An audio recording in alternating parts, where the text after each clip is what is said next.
Là, ça filme? Ouais, OK, est-ce qu'on c'est bon, je vois.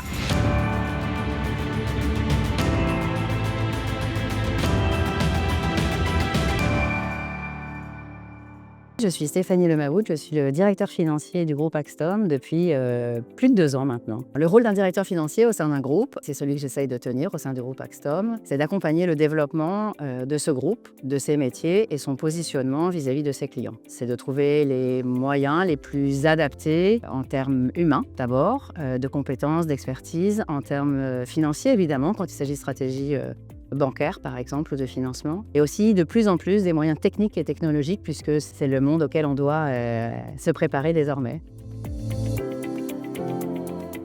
Ce qui m'a donné envie de rejoindre Axtom, au fur et à mesure des entretiens que je passais ici avec les dirigeants, le DRH, et que j'essayais de me renseigner sur le groupe, je me rendais compte que c'était pas un groupe comme les autres, que finalement on faisait de l'immobilier mais pas seulement de l'immobilier, et que être directeur financier dans un groupe qui compte plus de 40 associés avec des logiques de minoritaires et une gouvernance extrêmement particulière et singulière, c'était pas être un directeur financier comme ailleurs. Et j'ajouterais peut-être que c'était un moment de ma vie où on réfléchissait beaucoup au rapport des collaborateurs, des salariés, des associés au travail. Qu'est-ce que ça veut dire travailler? Comment est-ce qu'on concilie vie personnelle et vie professionnelle?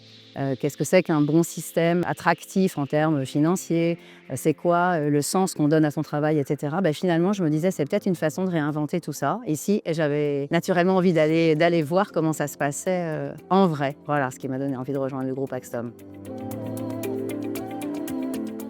Alors, une singularité du groupe, c'est son collectif d'associés et d'entrepreneurs. C'est extrêmement challengeant sur tout un tas de choses parce qu'ils n'hésitent jamais à remettre en cause l'existant. Ils ont plein d'idées, plein d'envies, mais c'est cette effervescence-là permanente de qu'est-ce qu'on pourrait faire différemment, qu'est-ce qu'on pourrait faire de mieux, et cette volonté farouche qu'ils ont de se distinguer. Donc il faut toujours essayer de chercher un truc un peu différent pour faire au moins aussi bien que les autres, et puis évidemment mieux que les autres.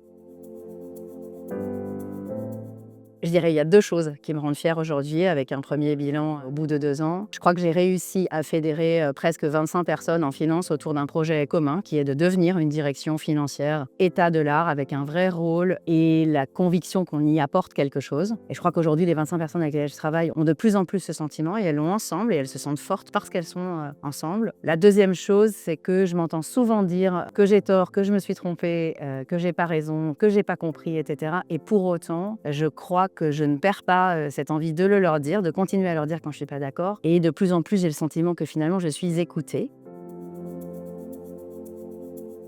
Si je devais donner un conseil, je lui dirais d'y aller, de ne pas avoir peur. Je lui dirais d'être plus douce et plus conciliante, notamment avec mes équipes.